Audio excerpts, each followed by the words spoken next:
Hello and welcome to Mythical Meeples. Today I'll be doing a subclass review for Grim Hollow, looking at the subclass for Bards, the College of Adventurers.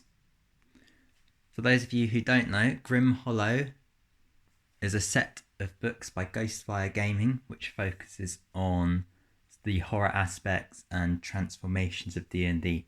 So you can become a lich, vampire, werewolf, and you've also got different sort of horror tropes that you can play into as well. As you might expect from the College of Adventurers, the bards from this college combine the useful skills of different adventurers into one, studying heroes of old and stories of legend, which they've learnt from. Whilst bards are usually a jack of all trades, the College of Adventurers really hones on this, focusing on different skills from all of the other classes out there. So we're going to start by just going through the different features. These are really simple. So at level 3, you get Talented Adventurer and Party Planner. So Talented Adventurer means you get at 3rd level, 6th level, and 14th level an adventurous talent of your choice, which I'll go into a bit later.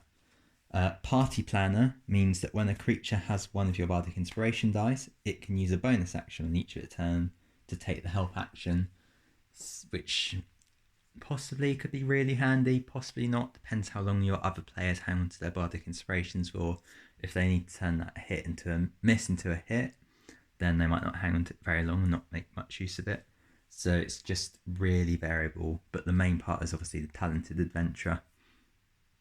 At level 6, as mentioned before, we get another Adventurer's Talent, and you get to choose one skill, tool, and language.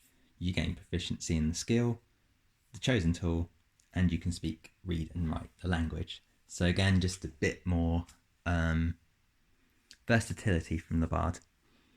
At level 14, you get improvisational talent, which comes back to those adventure talents, and it just means when you finish a long rest, you can choose one talent you know and replace it with one you don't.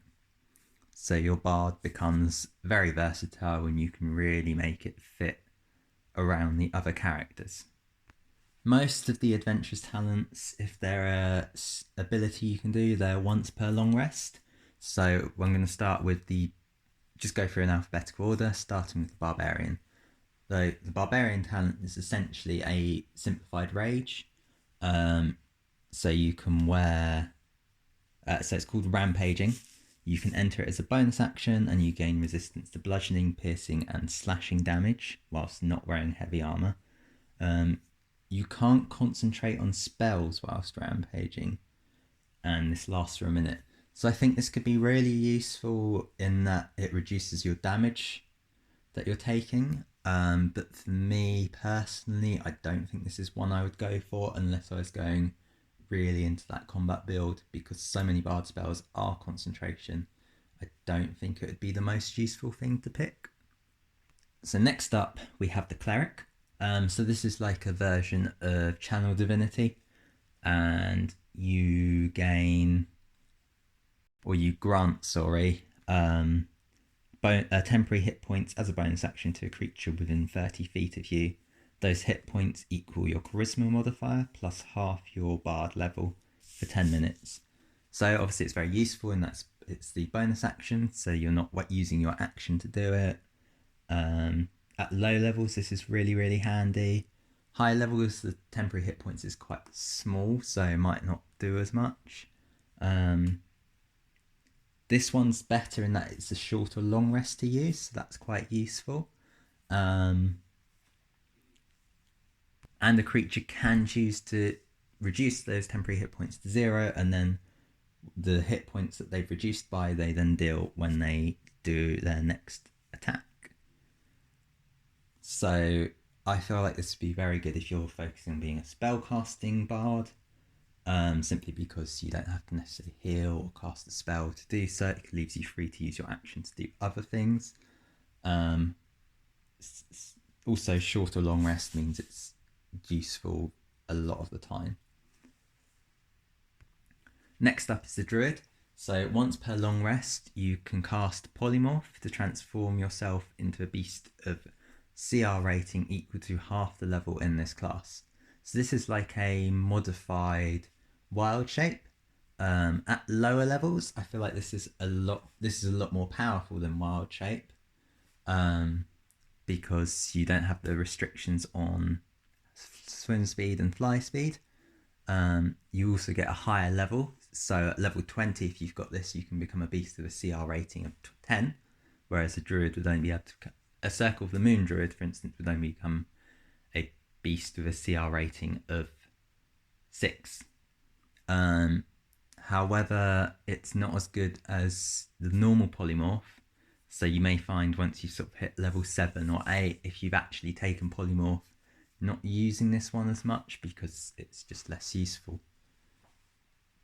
And I feel like this will play well for spellcaster or a combat sort of based bard, so you can go either way on it. And obviously it's got benefits outside of combat. If you need to sneak in somewhere, you can pretend into a bird or a rat and just get into a castle.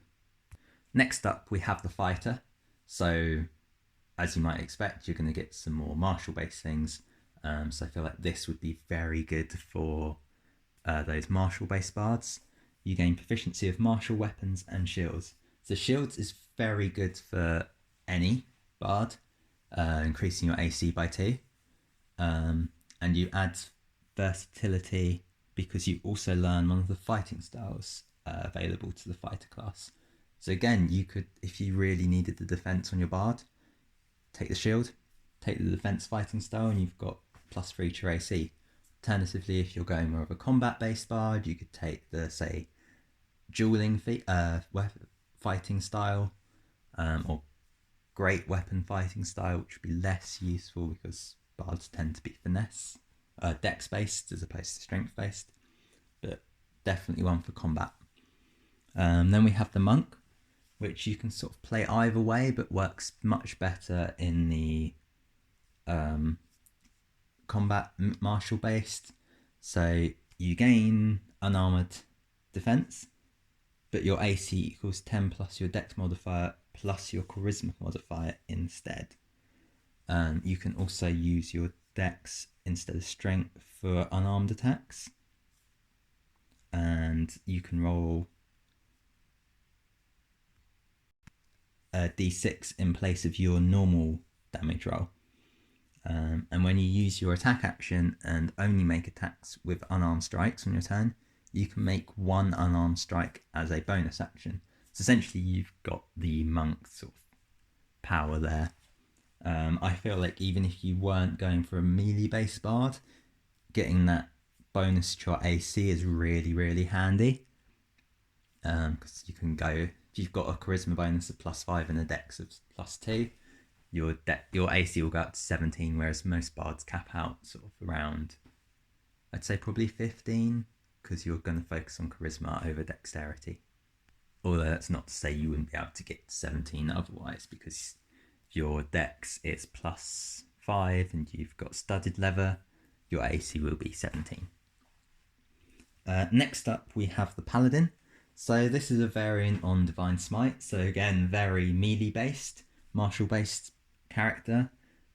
So when you hit a creature with a weapon attack, you can expend 1 spell slot to deal radiant damage to the target. So this is d6 instead of the paladin's d8. Caps at 5 d6 unless the target is undead or a fiend, in which case it caps at 66.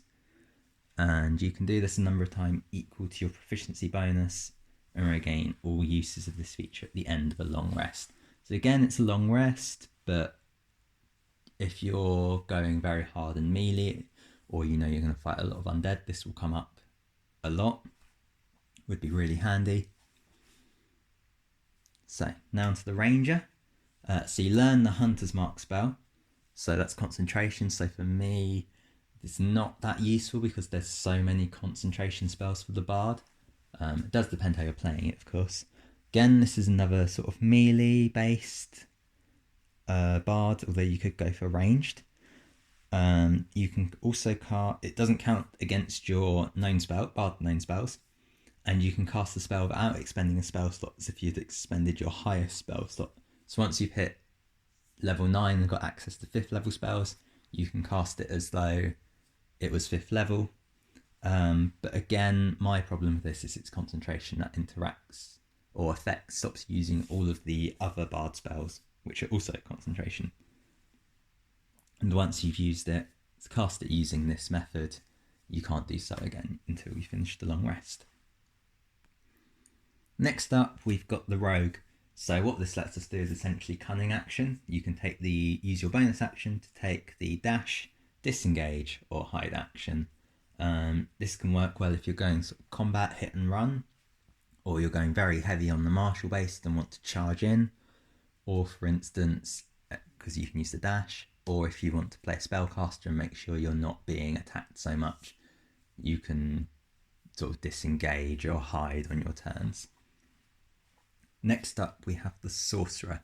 So for me, the sorcerer, as you might expect, is very much if you're playing a magic-based bard, so sort of similar to the College of Law.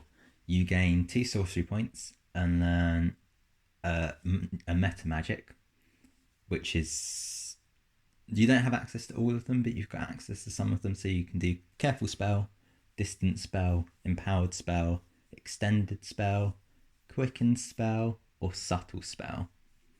And you can use an action and expend a spell slot to gain sorcery points equal to the level of the spell slot expended. So you can get more sorcery points if you need to. And there doesn't seem to be a cap on this, but once you finish a long rest, you reset to 2 sorcery points.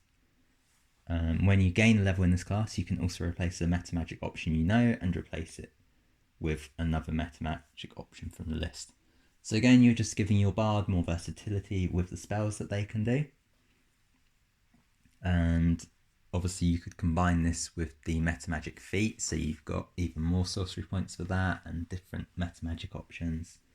Or if you're multiclassing into a sorcerer, you've got more options and ways of gaining sorcery points.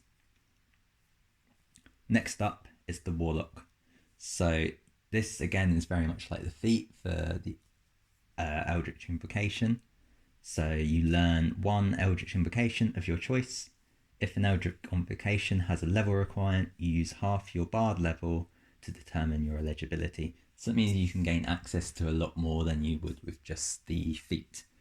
And when you gain a level in this class, you can also choose one of the Eldritch Invocations you know and replace it with another one you could learn at that level.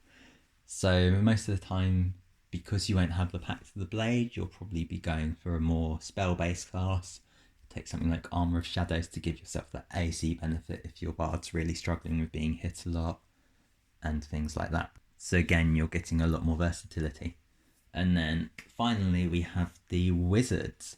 So you learn any 2 spells from the wizard spell list that are of a level you can cast. And they count as bard spells for you, but do not count against your number of bard spells known. When you gain a level in this class, you can choose one of the wizard spells you know and replace it with another spell from the wizard spell list of a level you can cast. For me, this is very, very similar to the College of Law's additional Magic of Secrets, but personally I think it's much better unless you specifically want non-wizard spells, because for me the wizards have the largest spell list, so a lot of the time you will probably be taking spells from that list.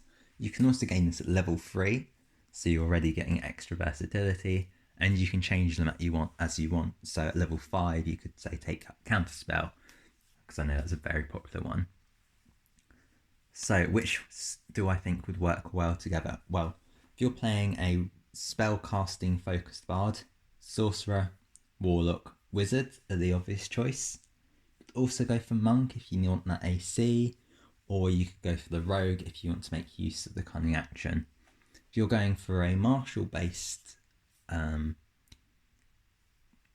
bard, then you probably want either the fighter or the monk. If you're going for the fighter and the monk, you probably don't also need the monk because they conflict a bit.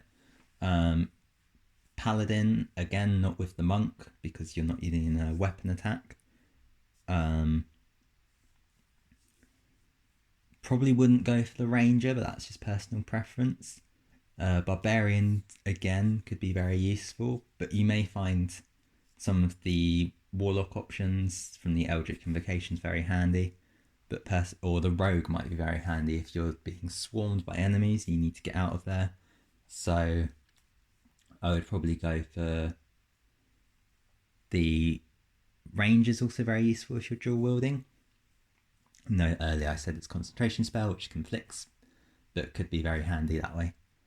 So for fighting, you probably want to go for Fighter and Paladin, and then take, say, Barbarian, Rogue, Ranger, or Cleric. If you're going down the Monk route, then you'd probably be better off with the Monk, something like the Barbarian and the Cleric.